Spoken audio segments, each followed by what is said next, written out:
Hello, Homestead. Please stand for the pledge.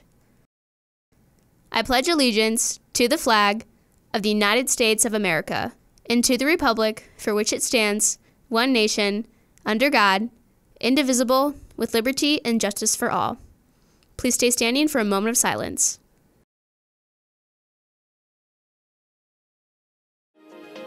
Right now on HHS In Depth. Next week, Homestead is hosting the fundraiser Runway for Riley, featuring many local boutiques, and reporter Carly Flanagan will tell you all about it and who it benefits. Homestead students in the Vocational Studies Program are big parts of helping make our school look as clean as it is. And reporter Tyler Veit will tell us about these students and the duties they perform each day. Plus, reporter Hadley Mertz teaches us all about dual credit at Homestead High School and how you can take advantage of the opportunities.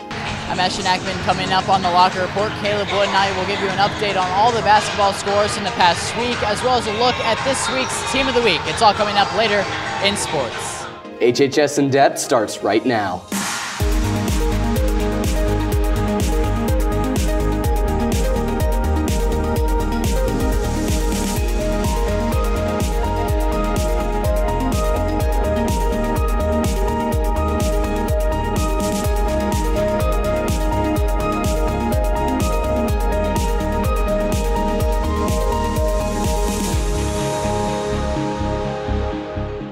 Welcome to another episode of HHS In Depth. Hello everyone, I'm Drew Persinger. And I'm Chris Wang. You may have heard about the ongoing fundraiser for Riley's Children's Hospital, but did you know about the event taking place at Homestead next week? Here's reporter Carly Flanagan to tell you all about next Tuesday night's Runway for Riley, featuring many boutiques in our community. Carly?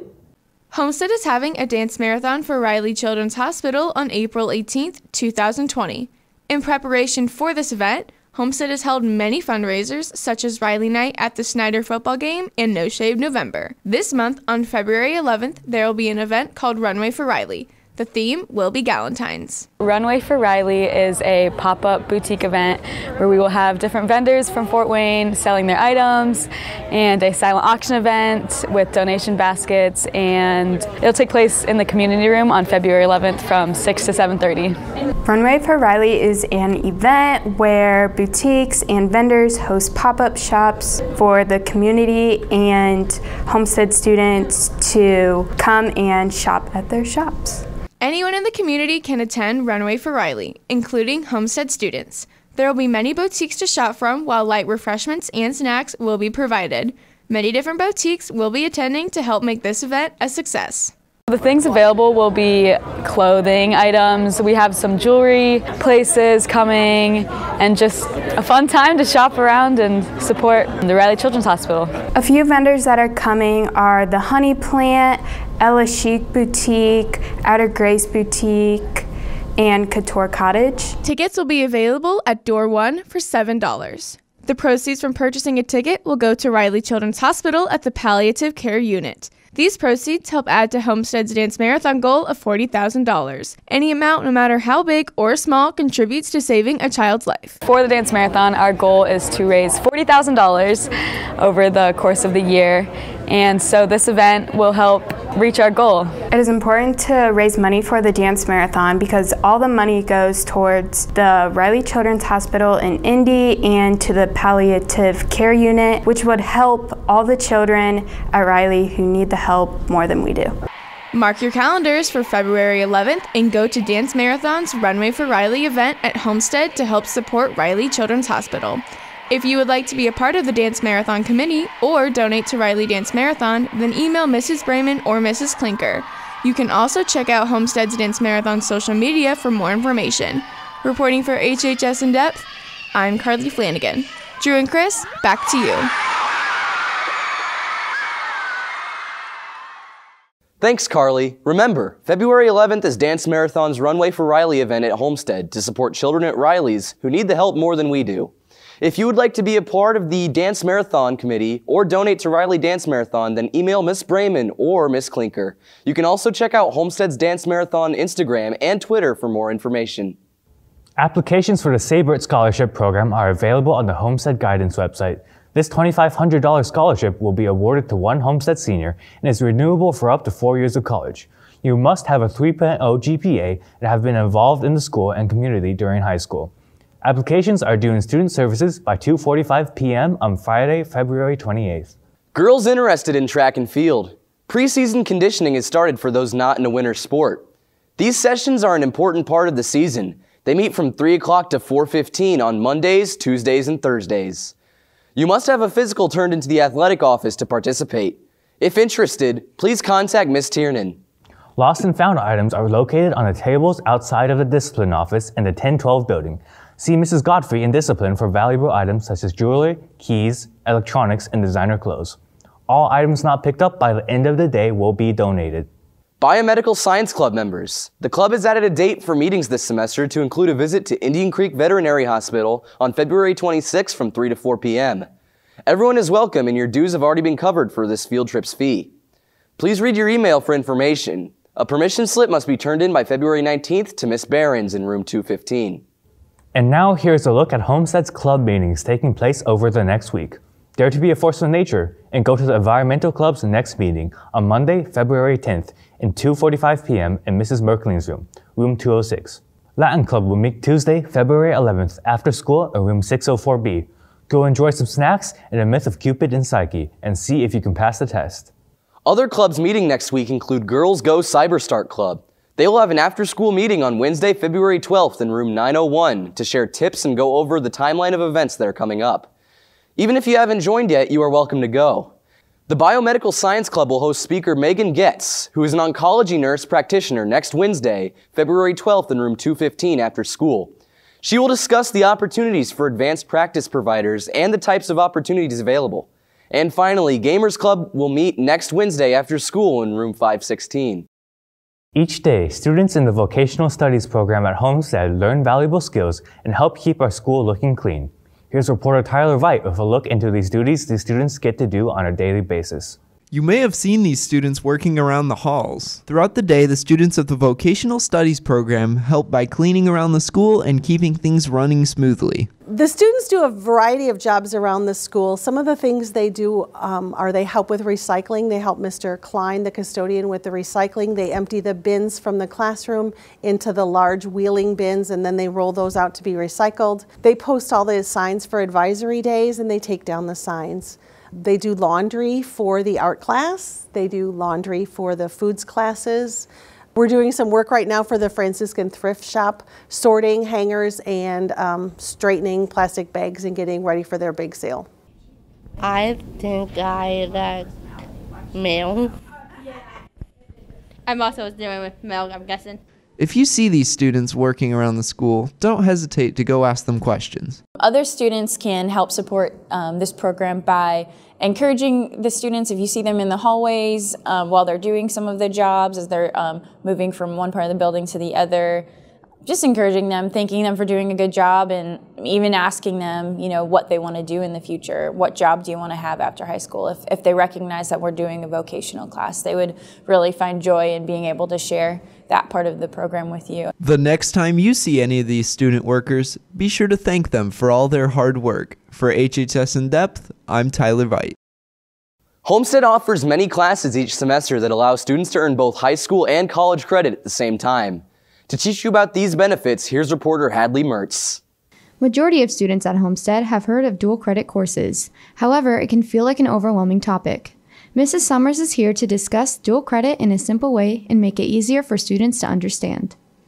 Dual credit is an opportunity to take a college class while you're here at Homestead, and it serves two purposes. You get credit on your Homestead transcript that helps work towards your high school diploma, and at the same time you get college credit on a college transcript that works towards your future college diploma.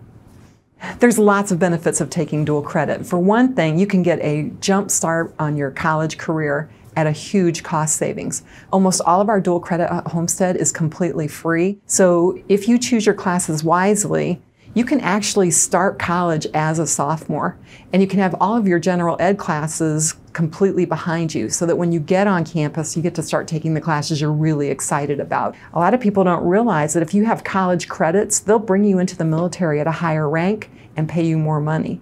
So it's kind of advantageous for every student, no matter what their future holds. No matter what college you plan on attending in the future, Homestead is able to transfer their college credits to a variety of different schools. It doesn't matter if they're thinking, well, I will never go to Purdue Fort Wayne, or I'm not thinking about going to Ivy Tech.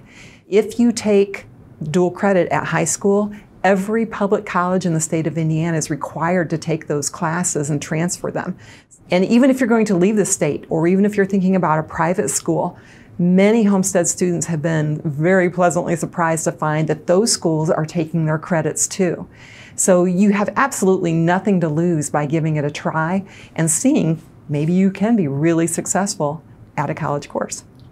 For anyone who is interested in taking any dual credit courses in the future, talk to your counselor or Mrs. Summers if you have any questions. Reporting for HHS In Depth, I'm Hadley Mertz. We're Homestead cheerleading and the locker report is next! This weekend, it's high school hoops hysteria. The Homestead Lady Spartans are in action in the sectional semifinal. If they win, they play the sectional final on Saturday evening. And Saturday afternoon, the boys are in action again at home. It's Hamilton Southeastern versus your Homestead Spartans. Live on the Point 91 FM and on YouTube at Homestead High School Media. You're watching The Locker Report with Sports Director Ashton Hackman and Sports Reporter Caleb Wood. Your source for Spartan athletics. We have a lot to get to this week, so let's get right into the next winter sports profile. Caleb Wood gives us a look at the Homestead wrestling team who recently did well at sectionals. The Homestead boys wrestling team is fighting their way deeper into the postseason, coming off a win at sectionals in New Haven last Saturday with a score of 195. We've had a pretty good year this year. Done a lot as a team. We're really young, so getting on the grind and getting better. My season's gone pretty good this year so far. Just keep continuing to working hard and see how far we can make it. It's gone pretty good. I had a pretty rough start, but I'm starting to turn a corner, and I did pretty good in the postseason. The hard work does not stop there as the boys are gearing up for regionals this weekend. Many of the players have goals for the team as a whole, as well as plans for how to improve for postseason success. We're trying to get as many guys through regionals into semi-state as possible. Just continue to wrestle smart, hard, and see what we can do. For the team overall is to just get as many people into the ticket round at semi-state and punch a bunch of tickets to state. The wrestlers also strive for their own personal goals and accomplishments before the season is over. Postseason just started, so it's become more focused on the individuals that were placed and gone on to the next round. I want to place well at regionals so I can get a pretty good seeding at semi-state and then hopefully wrestle well and maybe make it to the first day of the state tournament. Good luck to the Homestead wrestling team as they compete at regionals out at Carroll High School this weekend. For the Locker Report, I'm Caleb Wood. Switching to basketball now, the Homestead Lady Spartans wrapping up the regular season this past Friday, and for girls, there is no one better in the SAC than Homestead. Around the arc to Molly Stock, who knocks down the right wing three. This team is talented all around. Riley Parker from the corner, no struggles there. Spartans taking the 31-14 lead, heading to the locker room. Third quarter action, Riley Parker down low to Ayanna Patterson, knocking it in off the glass.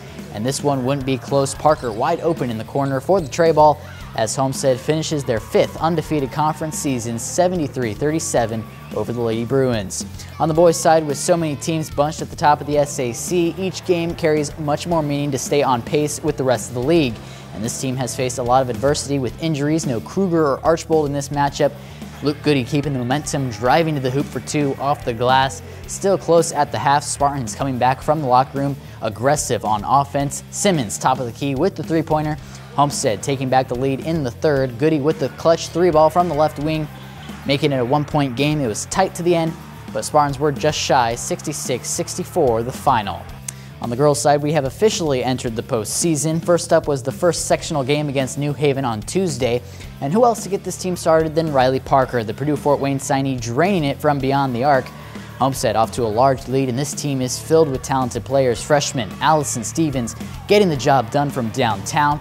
Between Stevens and Stock, the future of this team is looking sharp. Molly Stock driving to the hoop for the easy bucket off the glass as Homestead coasts through game one of sectionals, 83-24. I feel like we played really well all around. I think we moved the ball really well. We had good transitions, and we really locked up on defense. However, we had a lot of turnovers tonight, so we still have a lot of things to sharpen up before our Friday and potentially Saturday game. A few batch of athletes signing their letters of intent this past week. First up was Carter Cook, the track star, putting pen to paper with IU East to run both cross country and track at the collegiate level. Cook was on the state finishing team this past fall and has been on varsity cross country for 4 years. It feels great to finally commit. You know, I definitely took my time with it, longer than some of the other Homestead athletes this year, but it definitely makes myself more comfortable and lets senioritis kick in as hard as it can. A pair of football stars also put pen to paper this week. Jake Archbold and Nick Martin signing their letters of intent. Archbold signing to play football at Grand Valley State University, while Martin signs with Siena Heights. Both athletes were on the conference and sectional title team this past fall. You know, it feels really good. It's really exciting, kind of a sign of relief, just to be able to kind of officially have it done and over with. It's awesome. It's been a long process, and it's amazing to have it finally over, and have your plan set in stone, and then be able to sign with Jake. It's amazing. It is a busy weekend in Spartan athletic action. The girls take on the Columbia City Eagles at Southside beginning at 6 p.m. If they win tonight, they will play in the sectional final tomorrow night, also at Southside. Boys have tonight off, but they will also be in action tomorrow. They take on the Hamilton Southeastern Royals here at Homestead. Tip-off is at 1:30 p.m. and basketball isn't the only sport in action this weekend. The girls swim and dive team will be competing at sectionals tomorrow, also at Southside. That begins at 9 a.m. in the morning. And more teams are in postseason action. The wrestling team will be competing at regionals at Carroll High School. They hit the mats starting at 9 a.m. Be sure to follow us on social media for the latest HHS sports news and content, and get out to support the Lady Spartans tonight at Southside. That'll do it for sports. Now here's Drew with a check of the forecast. And now, your weekend weather forecast with weatherman Drew Persinger. Hello there, Homestead. I'm Drew Persinger. This is the Drew Point, and we've got a pretty cloudy weekend ahead of us. So with that being said, let's get to your forecast. We've got a cloudy weekend ahead of us with cloudy skies tonight with a high of 32 and a low of 20. Then tomorrow it'll be cloudy again with a high of 33 and a low of 26. And finally on Sunday with more clouds, a high of 35 and a low of 29. There you have it, Homestead. That's your forecast for this weekend. I'll be back again next week with another forecast, but until then, let's get back to the desk. And that'll do it for this edition of HHS In Depth. I'm Drew Persinger. And I'm Chris Wang. Thanks for watching today, and be sure to follow us on social media for behind-the-scenes look at the show. You can also watch past episodes on YouTube at Homestead High School Media. For all of us here at HHS In Depth, have a great weekend, and we'll see you back here again next week.